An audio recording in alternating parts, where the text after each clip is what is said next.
Thank you everyone for joining us today. My name is Karen Eisengruber and I'm the Vice President of Customer Strategy at Fairygodboss. If you're not familiar with Fairygodboss, we are the largest career community for women. Our mission is to improve the workplace for women by increasing transparency, and we offer a variety of free resources like anonymous company reviews, job listings, articles, virtual recruiting events, and more to help women succeed in their careers. Before we get things started today, just a few housekeeping items.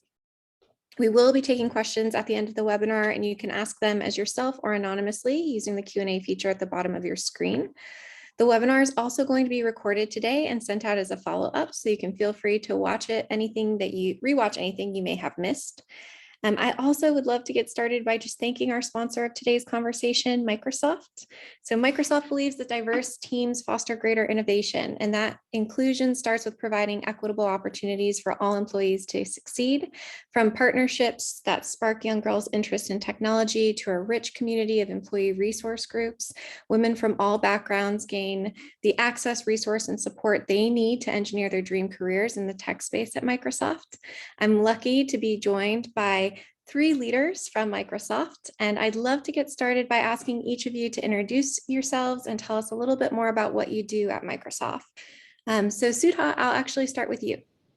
Sure. Thank you, Karen. A very good afternoon, everyone. My name is Sudha Mahadjian. I am the General Manager for Azure Core, and the area that I'm focused on is networking.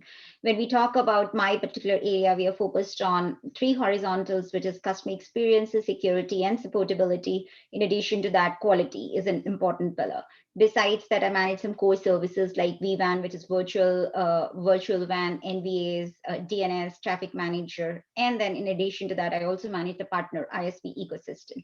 I have been with Microsoft 3 years, and then handing it over to Chief. Thank you, Sudha. Very exciting to hear your experience.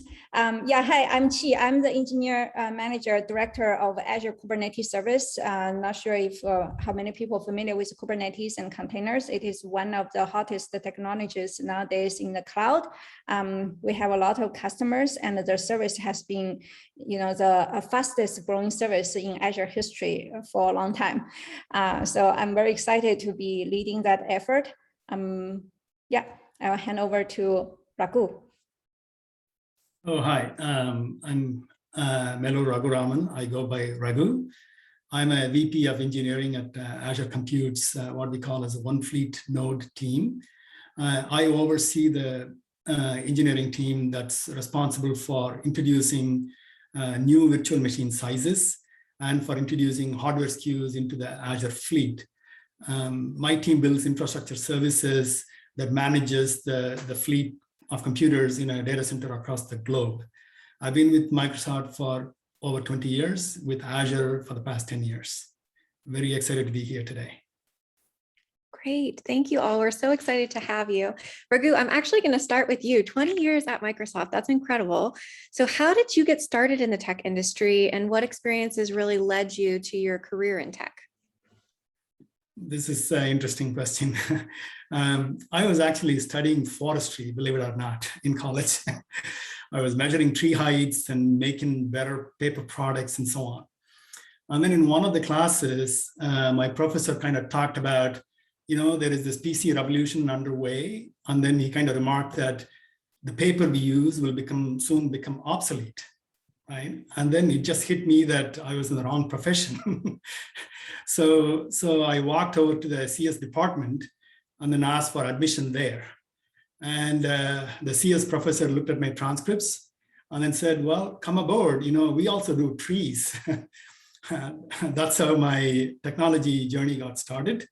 But I kind of worked in mid-range computers, then came to Microsoft and so on. So it's been a very good journey to see the transformation of technology through time. And then we are in another evolution with the cloud space. Happy to be participating in that. It's fantastic. And what a good story, from trees to computers. I love it. And great that your professor saw the correlation too. You were ahead of your time. Chi, I'd love to ask you the same question. How did you get started in the tech industry? Sure. I started as in the electric engineering major, but one day I visited this robotics lab in the college, and I was fascinated by what they're doing, all the simulation they're doing on the computer. So then they said, well, you're welcome to join us if you want. So that started my journey into computer. And then after that, I came to US and then, followed the journey all the way here. Wonderful. Great. And Sudha, what about you? Sure. Mine was also a little bit accidental start like Raghu, growing up in India, the computers were just coming up and I was a non-medical student with computer science as one of the subjects. Now came the time when you have to decide upon your college, what stream to take. And I had a lot of parent pressure based on like what they were hearing from their friends. Hey, if you're not getting into computer science, you're missing something. That's the next big thing. So there was no intelligence baked into it. It was that parent pressure that put me in computer science. And then I did my BS in computer science and came to United States to do my master's in computer science. So that's how the journey in tech started. My first job was an engineer, and then I moved into product.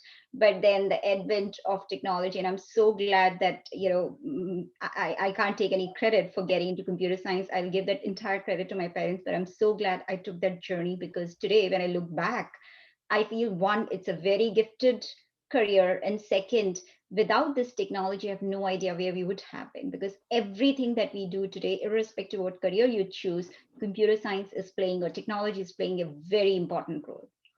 It's so true. And so Sudha, what brought you to Microsoft specifically? How did you end up there?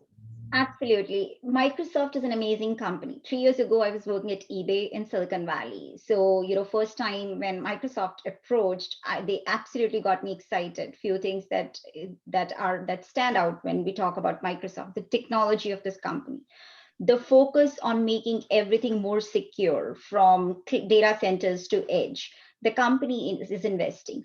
Besides the technology and the brand that Microsoft offers, it is also a very important place for any diverse talent, specifically women. When I look through what are the principles that Microsoft stands for, to my amazing knowledge, this company stands for the culture, the people, the investment in the customers and the employees stood out for me. And immediately there was a connection. There was not even second time thinking. I immediately applied when they reached out, and then we went through the interview process, and I'm here, and I'm super proud of these 3 years that I have invested in Microsoft, and Microsoft has invested in me. Great. I'd love to hear that. And Raghu, you said 20 years at Microsoft. So tell me, what brought you to Microsoft 20 years ago? Yeah. Microsoft was sort of starting to get serious about the enterprise server business. And then at that time, they were basically wanted to bring people who've experienced in that area. And I had prior experience in my previous company. And then I was brought to Microsoft to build some enterprise-focused capabilities into Windows. So that's how the journey got started. But after spending a few years in my Windows team, I saw a presentation by the chief software architect at the time of the company, who shared his vision about the cloud and how that's going to be disruptive and then transformational. It took a little bit of some time actually for the message to sink in for me. But when it did, I said, oh gosh, I need to join Azure. I joined Azure, and it's been a great ride. And this is one of the cool things about Microsoft, that you get to participate in this type of leading edge technology shifts and innovation. And there are great people that show the vision, and then you just have to listen and then follow. And it's a great place to be. It's one thing we hear often that women are looking for in their careers is, where are those inspirational leaders? So it sounds like Microsoft has them with both of your experiences and getting you to join the teams. And then Chi, I'd love to ask you as well a little bit more about how you ended up at Microsoft. Sure. So I have a little bit interesting ping pong kind of career between Google and Microsoft. I initially joined Microsoft, and after 5 years, I think, Google started office in Kirkland in Seattle area. So I joined the Google after that. And I learned a lot, to be honest. I learned a tremendous amount of engineering practice in Google. But the Google, as office, like a satellite office, not the main headquarters. There is a kind of glass ceiling for the career advancement. And the project keep getting reorganized. So at that time, there's opportunity in Microsoft. Looking back, it seems like my career has always been chasing, projects. So at that time, my previous manager in Microsoft pinged me, say, "Hey, you want to come back and try to improve the engineering system?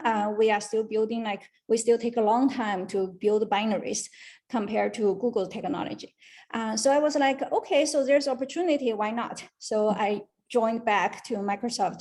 I led a very small team, because when I joined as architect. I led a very small team, spent 3 months to prototype.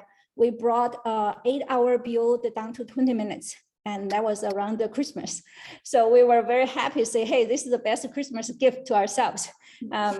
And afterwards, there's a hope. So we just we just dive in and try to do better and better, make it from prototype, bring to actual production, make it a service. And we introduced the cache to further reduce build to 30 seconds sometimes when there's enough cache hit. So that was a huge success. But then there was some other thing happened, and at this time, Google said, "Hey, their cloud is getting hot. You want to come back and build a cloud?"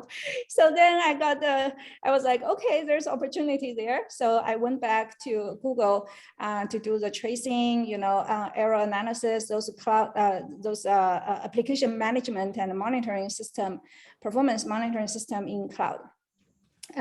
Again, after a few years, then Girish, the VP, pinged me, say, "Hey, Chi, this Kubernetes is hot, and we need a leader to lead the effort."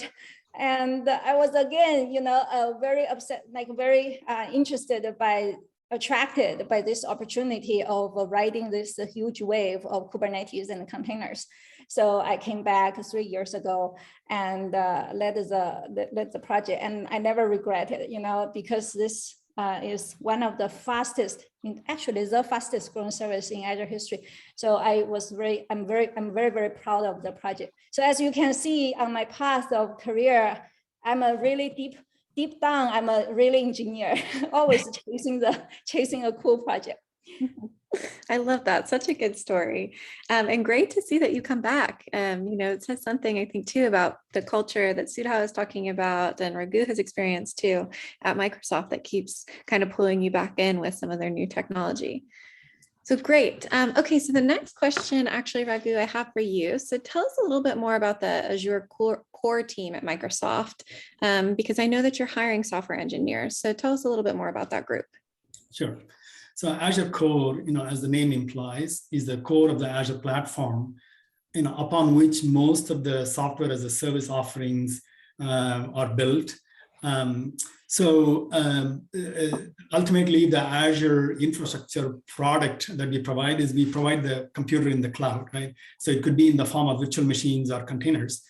Now, the computers, it's not like one size will fit all. Because depending on the workload and the customer needs and so on, they want more compute or more storage or bigger network pipes, or I want to chop them up into smaller units and bring containers to the platform and so on, right?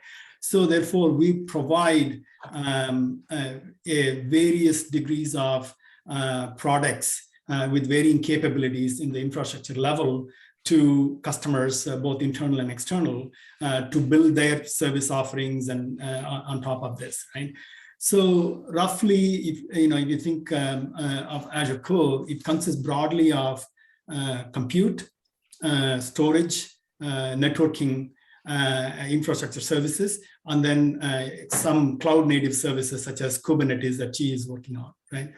So all of these services and teams are actually looking for software engineers and program managers as well of various skills and capabilities.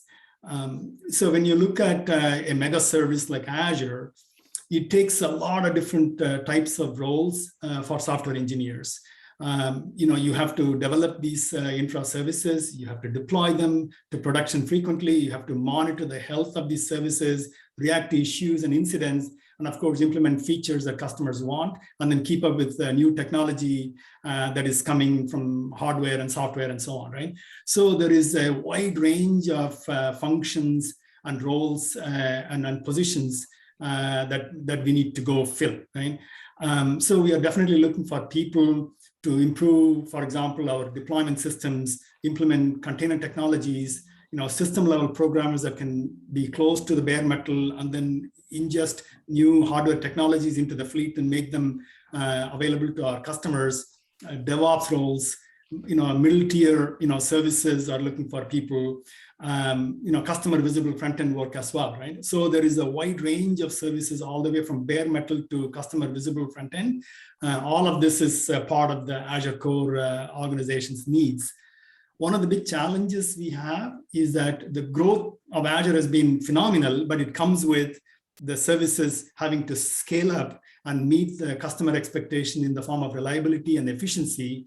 This is one of our biggest challenges. So we are always looking for smart people to come and sort of help us in any of these areas. And with the growth, there are so many positions available, and we are definitely looking for smart people to come and help our team. Right. And then Chi, you mentioned, always an architect or always an engineer at heart chasing the project. What do you think are the most important qualities or skills for potential software engineering applicants that are coming into Microsoft's teams? Cool. Yeah, so first start with skills, right? Definitely coding. Since you're a software engineer, you need to know how to write code. But that's just the very bare minimum. We need to learn how to design the system, learn how to debug the system. After so many years, I must admit, not everybody is the same. In terms of skill, we are actually not looking for people with the same kind of same size fit or same kind of ruler to measure everybody. We actually welcome people with a different background, different skill set, different strengths, because everybody has a strength and a weakness. So even in terms of technical skills, I observed in my organization, there are certain people very good, very quick at writing code, certain people more sit back and take more time to think through, end to end, do more design, and certain people just super good at debugging, and those people are the ones, running at the front when customers experience problems. So do not feel that, oh, I can write code fast and then I cannot apply for Microsoft. Our doors is open for all sorts of engineers, and whatever skills you can bring in to help Microsoft Azure to grow or help the customer, that is valuable. So now that's the skills. The second is quality, right? Many times we think about engineer, only think from skill perspective, but in terms of, but actually there's a lot of soft skills coming in, not just the writing code, not just the debugging. We are human at the end of the day. We are working with each other. And sometimes we do have to debate, we do have to argue. It's not, and at that time we need to remember, keep in mind, we're arguing for the sake of work, not argue for personal reason. So there's a lot of soft skills we have to bring into the day-to-day work to make our work environment more inclusive and make people feel comfortable in raising different opinions. Mm-hmm. Definitely. And I think that's so important. One of the things that, especially as we hear from women on Fairygodboss looking for their next opportunity, they talk a lot about what is the culture like at the organization. So I think that soft skill piece is very important to that as well. So Sudha, I have a question for you. A lot of the individuals joining today have expressed interest in careers at Microsoft. So what would be your advice for how candidates can stand out in the application or interview process? And any tips for women specifically who are thinking of applying or currently in the interview process? Sure. There are two processes. I would say, application process is very different from the interview process. So let's say you're applying. When you're applying, I would say your resume should stand out for us. And the way to make it stand out is make sure your resume is short and simple, but to the point. Instead of saying 10 different things that you have done in each of the jobs, highlight the impact. Hey, I delivered such and such thing resulting in XYZ. exactly what she was saying. Hey, the deployment time was reduced from 8 hours to 20 minutes. That was a Christmas gift. What are your Christmas gifts that you can add in that resume? That should stand out. That's one. Second thing, attach a cover letter. A cover letter that tells us something about you, which is different from resume. Why are you applying for this position? Have you researched the company? Have you looked at what you will be expected to do? And you have a little bit of idea that what you're applying for is exactly what you want. So those two things I would say would stand out in the application process. Now, when you're interviewing with a company, there are many other things that plays a very important role. For me, the candidates that I have hired and invested in spite of, in many cases, the domain is not one-to-one match, and that's not what we're looking for. We are looking for the skills. She was also mentioning, Raghu was also mentioning, skills are very important to us. So when you are interviewing with the company, make sure two things stand out for us. One, you have researched the position, you have researched Microsoft, and then you know what this position is about. Ask very relevant questions. That's how you can differentiate between you and any other candidate which is applying for the same position. As you know that this is a competition. You will not be the only one we are talking to. Neither we expect that you are the only one applying in Microsoft. You might be applying in many different companies. So it's a conversation. Ask relevant question, put the relevant stuff in front of us so that you stand out. Your question about the women, few things that comes to me, and I'll say that the ones that I like to highlight in my resume is something that not everybody can take ownership and pride in. If you're hiring, for example, Sudha from Microsoft for a different company, or we are hiring somebody else from a different company to Microsoft, typically the business aspect of that comes out in resume. But are you a differentiated person? Let's say, a woman of technical background. Have you done something to give back to the community? Your participation in D&I events, your participation leading a ERG, things like that can definitely differentiate you if you have done. And the ones who are coming from the college, even there, I do look at like, hey, were you a part of the club? In any way you have given back to the community? In any way, were you a part of any diversity initiative? Some of these things makes you stand out. That is my advice. Differentiate yourself, build your own brand. I love that. That's such good feedback. And again, those soft skills, I love that you both touch on those because those are so important.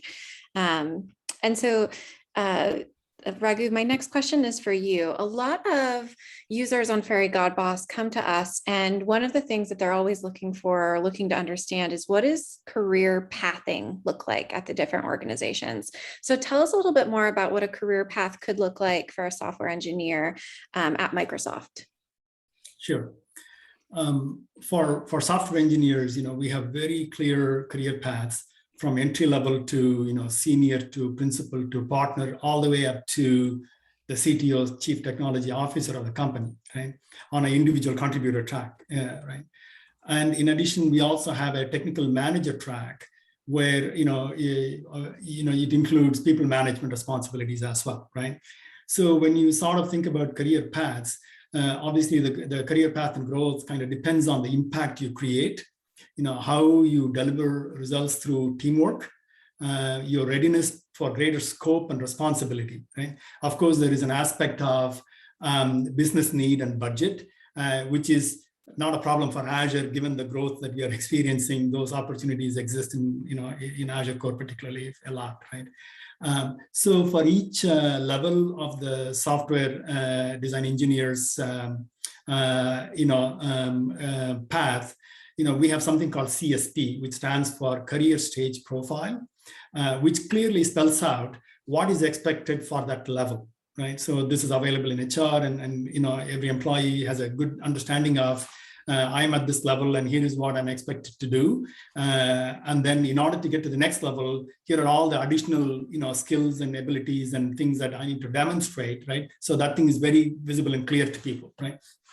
So with that, the employee and the manager sort of put together a career path, and we have something called a Connect, which is a one-on-one discussion with the manager. At least happens twice a year, and there you have this conversation about career. In fact, I tell my reports, my employees, that I expect the career is in your hands, right? I want the employee to come and say, how do I get promoted, right? So that's what I expect that question, and then I want to help the people, right? So the careers are made by, in my opinion, 3 components, right? One is from the employee point of view, what they bring to the table. It is basically their aspirations, aptitude, and what they do, right? The second, sometimes that alone is not quite sufficient for an accelerated career, right? Which is the second ingredient you need is you actually need a manager who recognizes your talents and aspirations and then gives you opportunities to showcase your work and excel in that work, right? So it is also important, and Microsoft is this year, particularly in the last couple of years, we've gone through a manager reboot, right? To make sure that all managers really think about their employees and then their careers, and then actually plan for them, right? So the manager is the second ingredient that is super important. Microsoft invests a lot in the managers and their capabilities to actually build the careers of people. The third ingredient over and above this is that you want to be sort of in an area, working in an area, because software engineering is so, pliable that you can almost fit anywhere and do software development, right?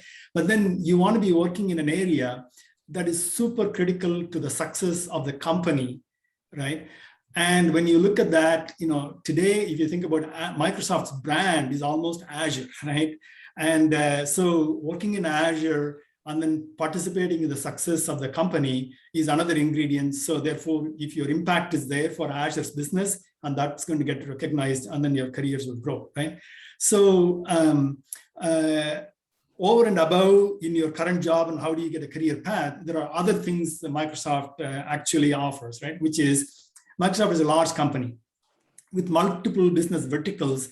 And one of the opportunity that it provides is the ability for an employee to move to another group, right, or team to pursue career growth, just like I did, right? I moved from Windows to Azure because I thought, hey, this is where I want to be, right? And definitely my career has actually grown significantly since joining Azure, right? So those opportunities exist in a company like this, where we have very successful multiple businesses, where employees are encouraged sometimes to pursue their career goals across divisions even, right?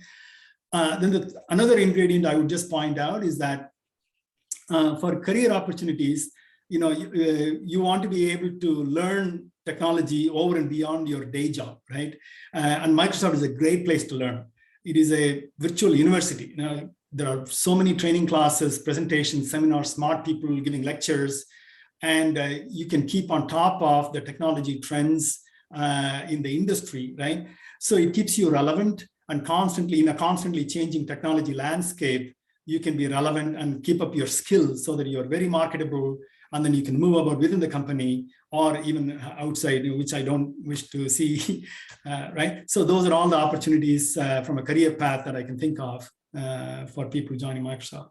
Yeah, I love it. And even when they leave the company, they come back. She's the perfect example of always coming back for the next big project.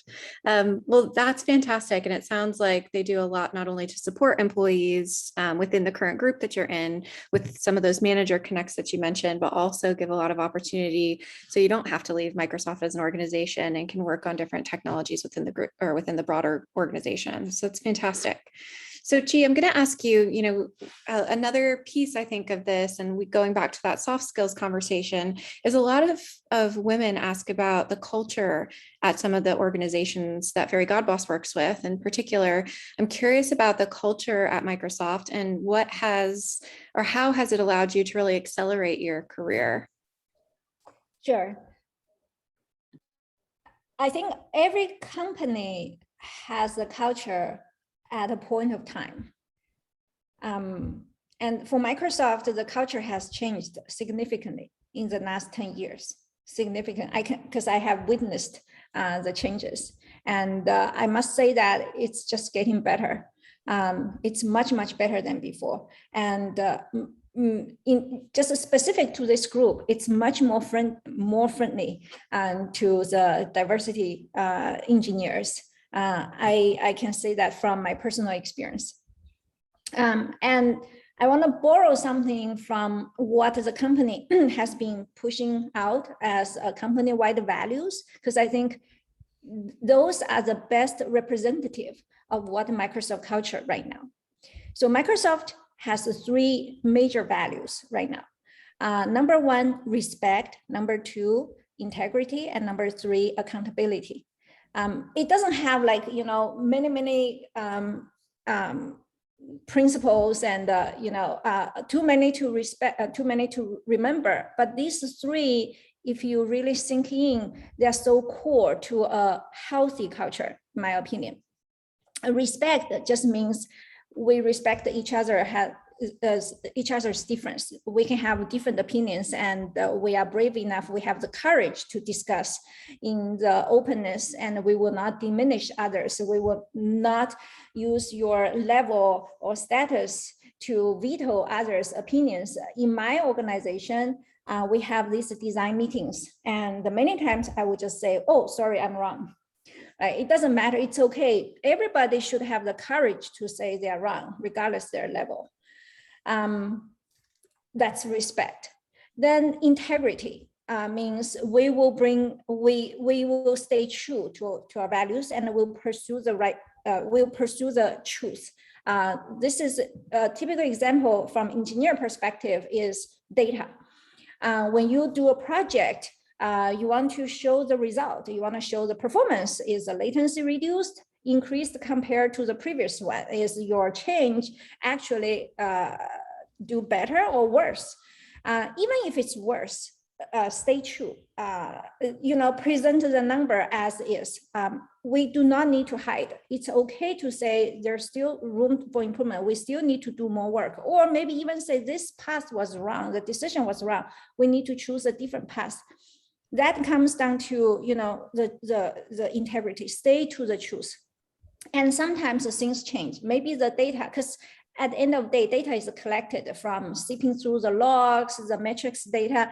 It could lie sometimes. It's not like you want to lie, but the data could be wrong. Your query could be wrong. And the second part is you have the courage to admit that, okay, I made a mistake. And that's what I feel empowered in Microsoft culture today, that I have the courage to admit, and I don't feel huge punishment coming down to me if I made a mistake. People are given space to make mistakes. I think that is really, really important for innovative company, because if you don't allow people to make mistakes, there's no way you can people can be brave to innovate. Last is accountability. Of course, all of us, doesn't matter your level 59, level 69, we all have our responsibilities. So we need to hold ourselves accountable and hold each other accountable, because we are if you think about it, it's like the army, right? We depend on each other's work to actually get something, achieve a final goal. Individual elements or individual boats cannot just succeed by themselves. We all have to work together. So accountability is very critical as well. Great, I love that. And I love what you said about needing to give people the room to be able to make mistakes, to be able to innovate. I think that's so true. And we see it a lot of times, especially in new technology, it's stifling growth and innovation when people are too afraid to make those mistakes or take big risks. So I love that. Okay, Sudha, my next question is for you. Despite about half of the US workforce being women, they're still vastly underrepresented in the STEM field. So I'm going to kind of combine my questions from Raghu and from Chi into a question for you. How do you think you can overall encourage more women into the tech space? And how do you think, in your experience, that Microsoft has been able to kind of foster that culture and those career paths for those people? Sure. I'll tell you from my experience, I can say this easily. Many people, many women specifically, even when their education is in STEM, many times they don't pursue this career. The two reasons behind that: one, they don't see more of them in the leadership positions. And when you cannot associate yourself with someone at the top, you end up thinking that that's not the right track for you. Even today, we don't have too many women CEOs. Things are changing, by the way. It's drastically different when we started the career in tech, which was like 20 years ago for me, versus what it is today. It has improved dramatically. However, we don't see too many, and the result of that is many people just take a break and just move to different careers. There is another stage in women's life that comes, specifically many of them when they adopt motherhood and have families. At that point of time, they again feel that either their career is blocked or for some reason it's too stressful, they don't get the support that they're looking for. Then also they drop from STEM as a career. So a few things that I believe, where women can step in, and Microsoft has done a tremendous job, which is like mentorship. Look at who can be your mentor, the senior woman, the executive woman. Can they be, taking out some part of their time as giving back to community as mentors, fostering other women and bringing more onto the leadership forums. Second is like through mentorship and sponsorship, can they make sure that the journey that they have taken, the blocks that they have met in their career, can they prevent other women from reading or getting into that roadblock? So that mentorship is very important. Seeing other women in the leadership positions is very important. If you see in Microsoft, in Satya's staff, we have a good women representation. I cannot necessarily go back and say, look at all other top companies and say, yes, that is what is happening across the board. No, but Microsoft is an amazing example. Our CFO is a woman. So that's one thing. Another thing I would say is Microsoft focuses a lot on training and skill development, which are particularly related to how to have an inclusive culture. She was giving perfect examples about integrity, accountability, respect, right? Besides that, Microsoft also invests in allyship, covering, sponsorship. These are very key important areas.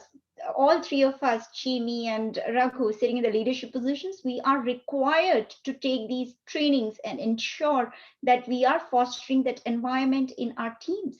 So that is very, very important. And the only way it can happen is if company is willing to invest in you by giving you all those tools and letting you have time to learn these skills so that you can practice it at the workplace.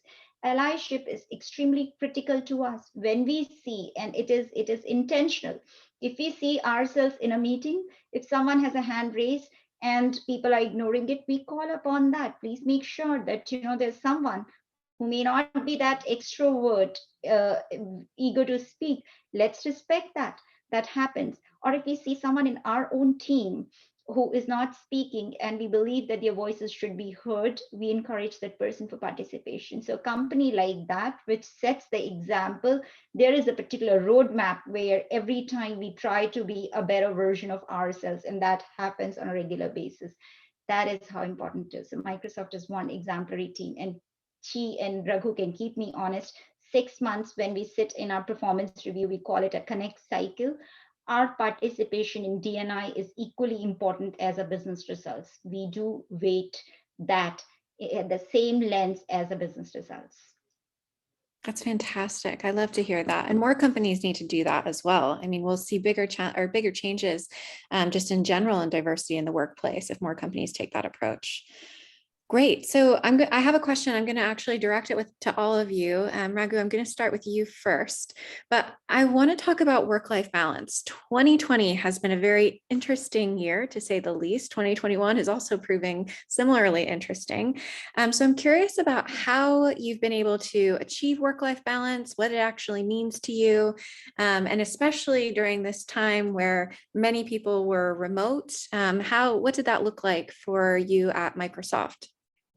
Yeah, I'm in a different stage in my life where my sons had graduated and left home, and so my work-life balance is sort of consciously thinking about spending more time with my wife and making sure that I don't bother my reports too much, that kind of stuff. But then the COVID year was something different, where the kids came back, and then so we were all hunkered down at home, right?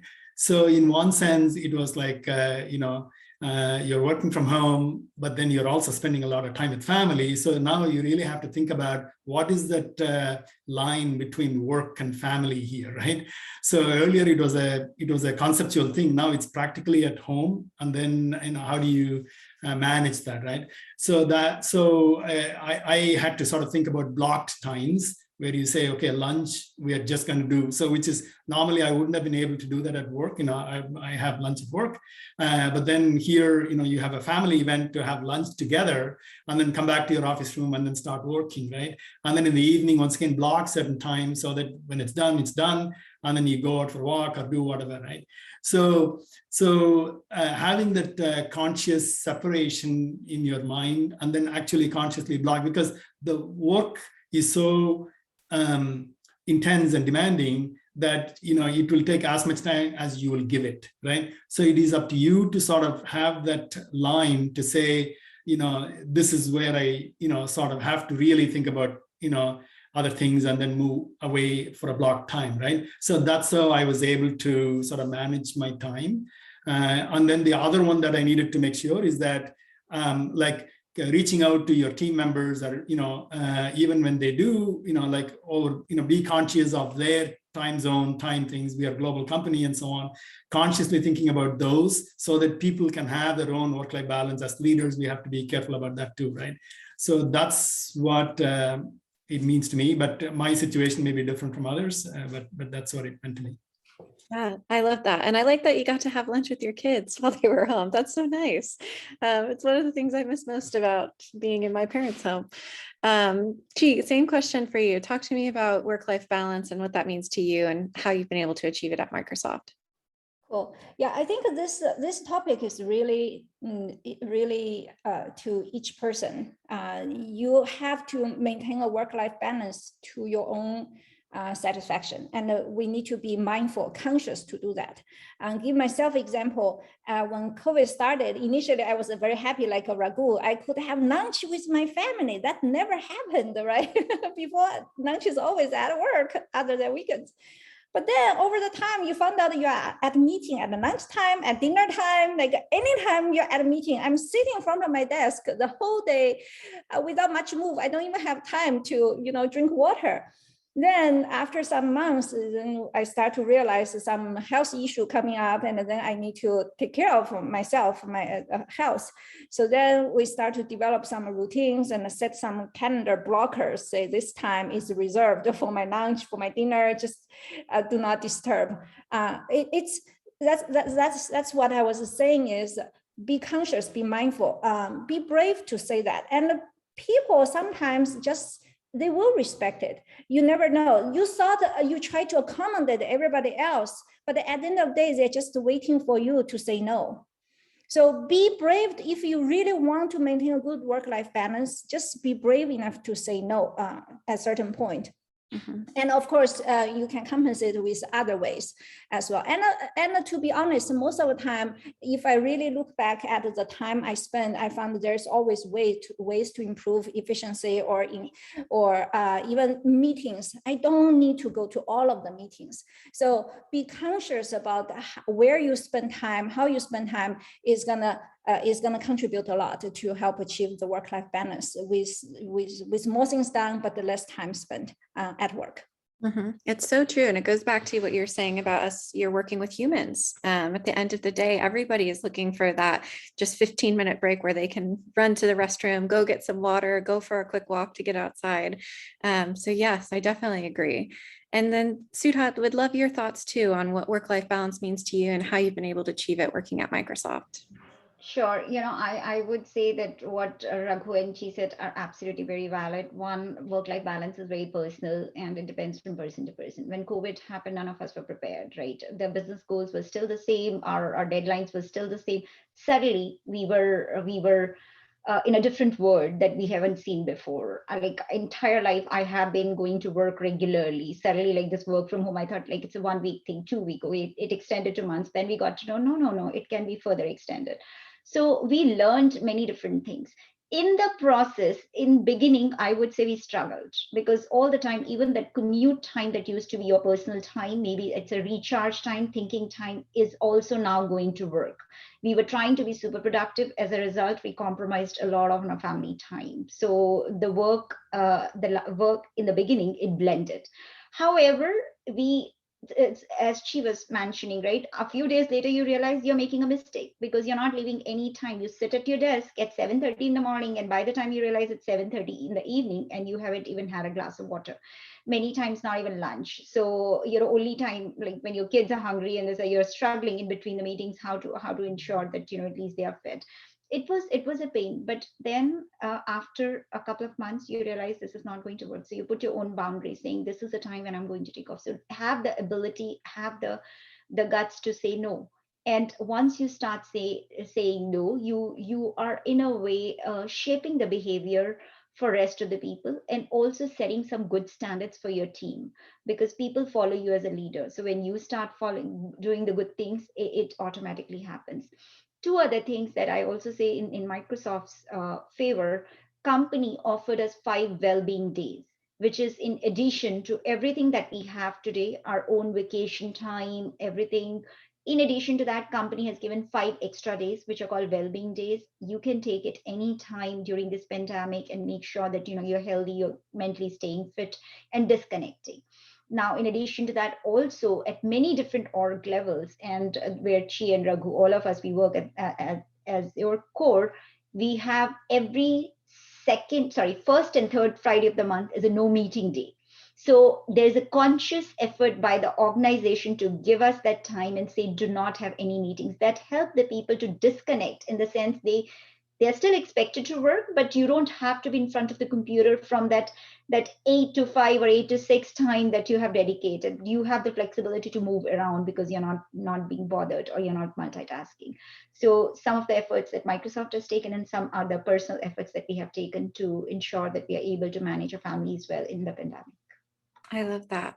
The no meeting days are critical. We do this at Fairygodboss as well. And they have been a game changer, just to be able to get like real work done too, to be able to sit and get things done that kind of get pushed off throughout the weeks. Well, fantastic. So we've got quite a few questions coming in from the audience. So I'm going to ask Chi just one more question for you, and then we'll open it up to audience Q&A. As a female engineer, and I think a lot of people in our community have experienced this as well, there's likely been times throughout your career where you were the only woman in the room, and especially working at very large organizations. So what do you feel Microsoft has done to ensure that all team members, regardless of their race, their gender, their background, feel included? And if you have any personal stories that you think demonstrate Microsoft's commitment to inclusion, we'd love to hear them as well.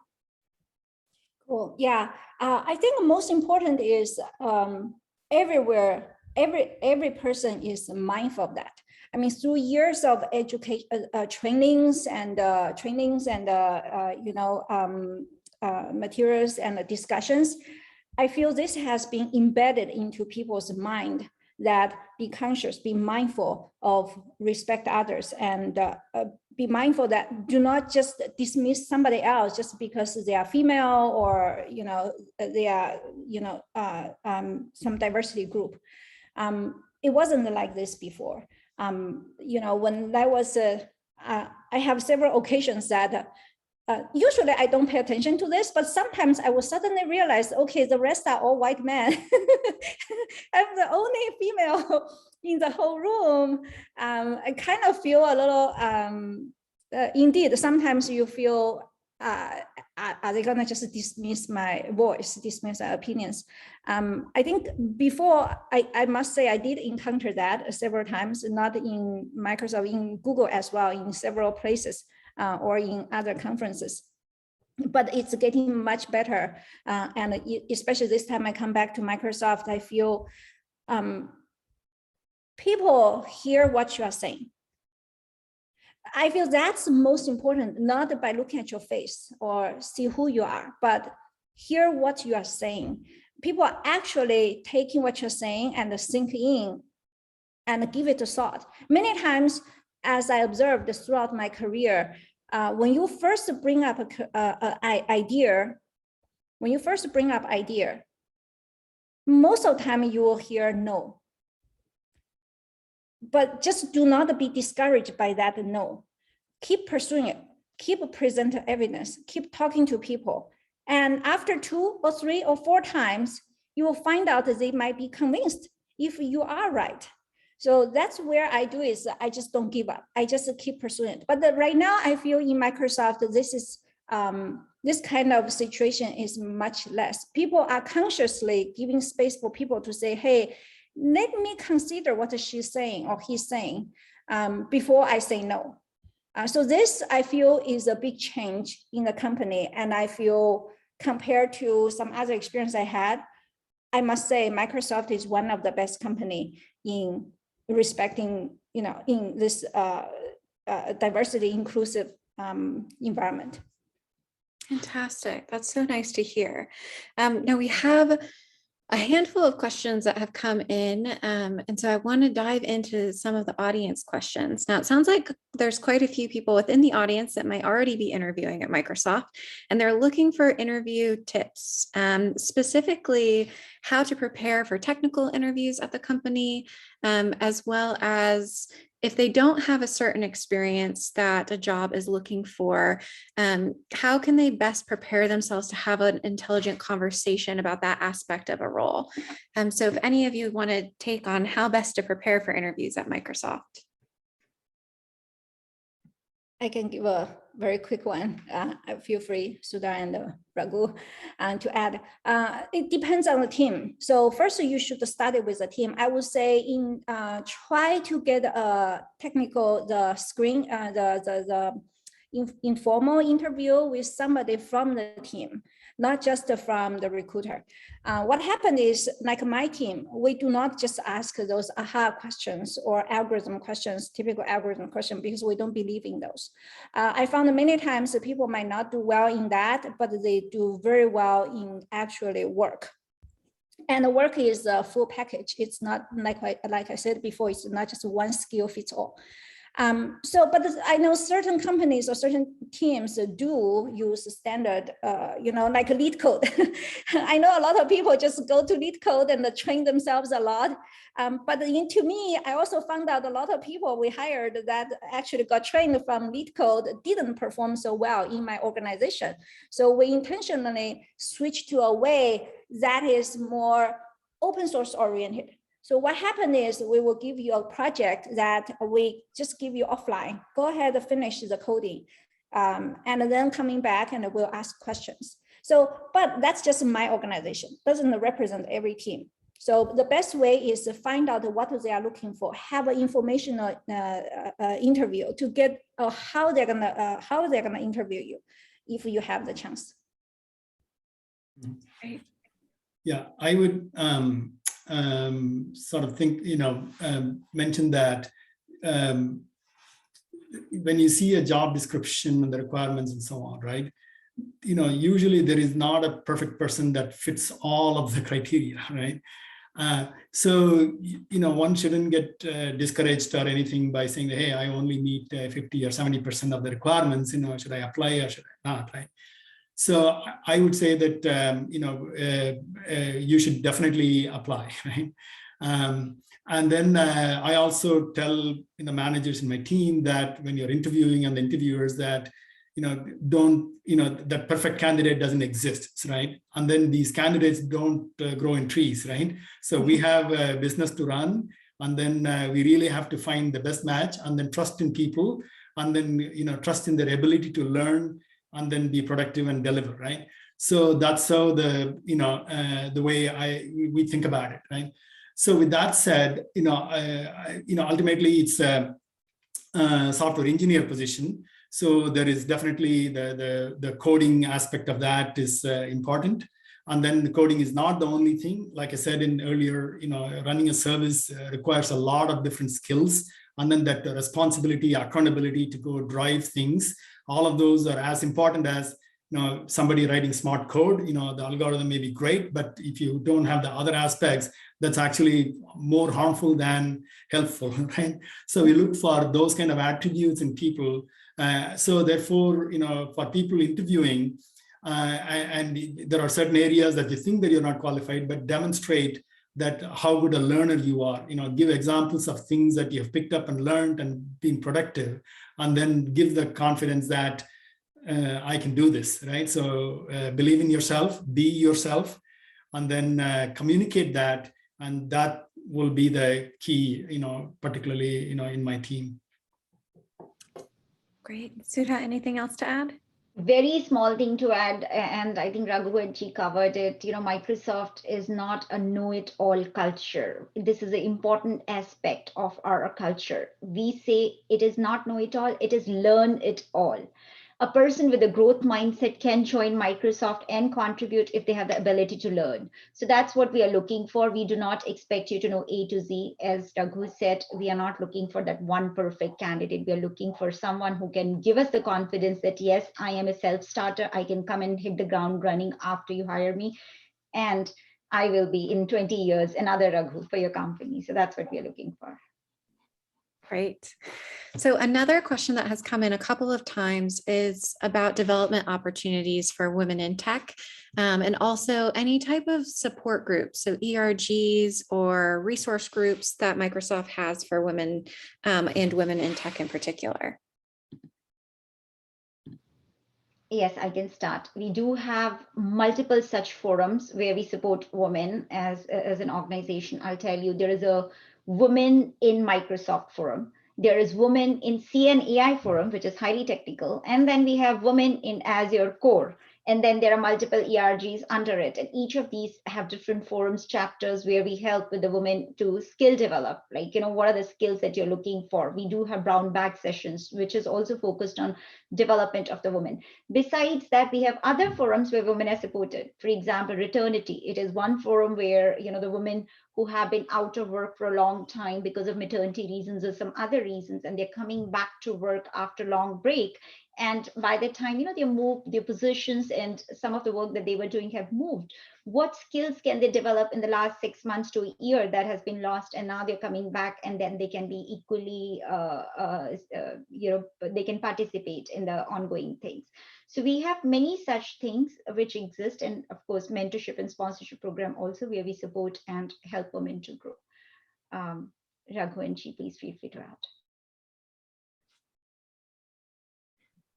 I think Sudha, you already said most of it. Raghu, you have something to add? No. Okay, I've got a couple more questions, and we've got about 3 minutes left. So one of the questions that came in was, now that the workforce is remote or partially remote, how do you feel career growth has progressed? And what is your advice for somebody who's looking to continue growing their career, but might not have the visibility because they're not in an office space anymore? It has not made a difference at all, right? Being remote. In fact, early days of COVID, we were thinking about how things will work out, and then we were sort of tracking the productivity, in whatever metrics in terms of code, PR requests and whatever, right? But we found out that the earlier question about work-life balance, people are actually extremely productive, and they are even going overboard, right? So that's why we had to do this wellness days and no meeting Fridays to basically say take it easy, right? So from a career point of view, it's the same thing, right? I think it is not been any different than the normal years. People's productivity is good, impact is good, and then in a way, this remoteness is probably would have happened through this technology transformation over a number of years, but it got accelerated in a very short time, and everybody suddenly found out that this is actually doable, possible, and so on. So I think career-wise, I don't see any difference between being in office and remote at the moment, right? For people that are starting out new, there may be that human touch in terms of contacts and so on, maybe a little bit of a miss, but from a career point of view, I don't see any big difference. Great. Well, we have about 1 minute left, so I want to end with our final lightning question. So for each of you, Chi, I'll start with you. What is the one piece of advice you'd want to share with your younger self, knowing what you know now? Yeah, I wish I read the book Getting More when I started. This book has a big impact in my career. I would say it's probably a turning point. I haven't realized how important it is to realize to focus on your goal. A lot of time before that point, I have been focused on what people say, what people think, and think about my work. At the end of the day, I realized after reading that book, nothing matters. The most important is laser focus on your goal. What do you want to achieve, and you will achieve it. Fantastic. Raghu, same question. What's a piece of advice you'd want to share with your younger self, knowing what you know now?